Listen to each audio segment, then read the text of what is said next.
lahat ng size ng gulong ng sasakyan nyo nandito. Pagka magpapalit na kayo ng gulong, subukan nyo dito, matitibay yan mga idol. Sanay na sanay, oh. Ang galing ng diskarte.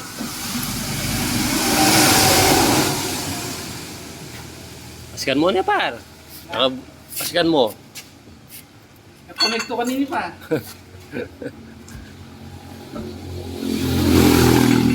Ayun guys ha, kung gusto nyong bumili ng gulong, magpalit ng gulong, magpagawa ng mga sasakyan na mga nasira, punta lang kayo dito sa Sitio Pipitik mga idol. Yung auto services sama pa. Yung kanilang shop. Ayan. Rain Auto Services, Battery and Tires. Katabihan ng DLDC, Carwas mga idol.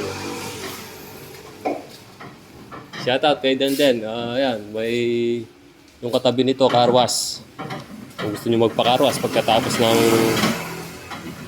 magpagawa ng mga sasakyan nyo, yan, sa tabi, carwash. Battery.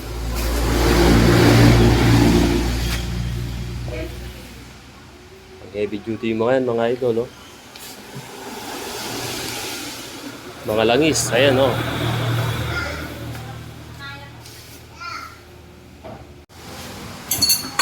Ganyan kagaling si idol, no?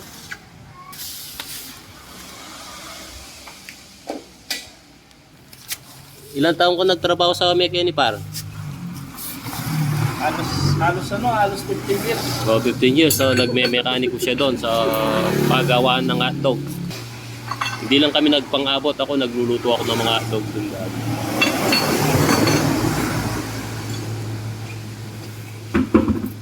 Ito yung pinatanggal ko. Binigay ni ano to, ni Jan Jan. Salamat Jan.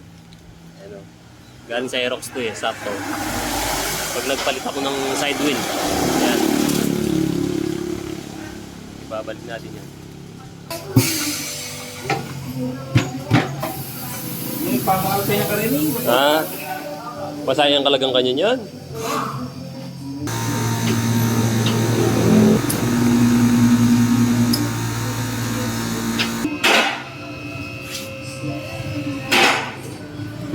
Kapersa mo pa? Ganyan kabilis ang trabaho dito. Pasya kayo dito guys kung gusto nyong bumili ng mga gulong, gulong ng truck, gulong ng mga Fortuner, mga sasakyan. Ayan o, dami nagpapagawa dito. Magaling din mag-mekaniko to. Yung isang Innova siya yung gumawa, yung ginagamit ko sa bundok.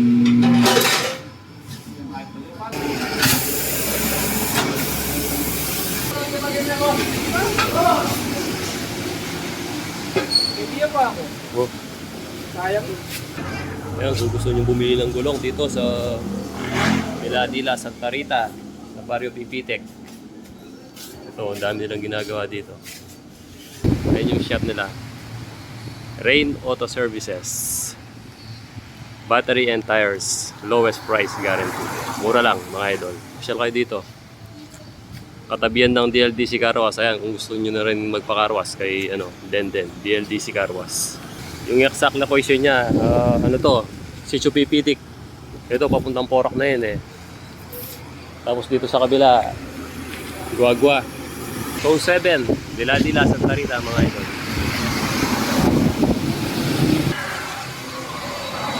Ayan, ito daw pinalitan yung bagong gulong. Tsaka kung gusto nyo magpagrasa sa ilalim, pag lumalangit na yung ilalim, ipa-check up nyo. Yung... Si Boss Lian mo yung tumitira. Oh, si Idol, ayan o. Marami silang customer ang pupunta dito. Kaya pag may sira yung mga yung mga sasakyan, masyal kayo dito. Oh, marami silang gulong nasa taas oh. Ayan o, may mga permit sila mga idol. Boss, mga hanggang anong oras yung yung shop mo? Wala namang oras, kahit anong oras pwede. Ah? Kasi pag nabibitin ng customer, kahit gabi na. Oh, yung kailangan gawin, no? Kailangan, ginagawa namin. Oh. Ito, mga oil daw eh. Oil, ayan o. Oil filter, ayan. Boss, muna na ako boss. Salamat na eh. Parang nanakaw na yan. O sige. Thank you, thank you. Thank you, man.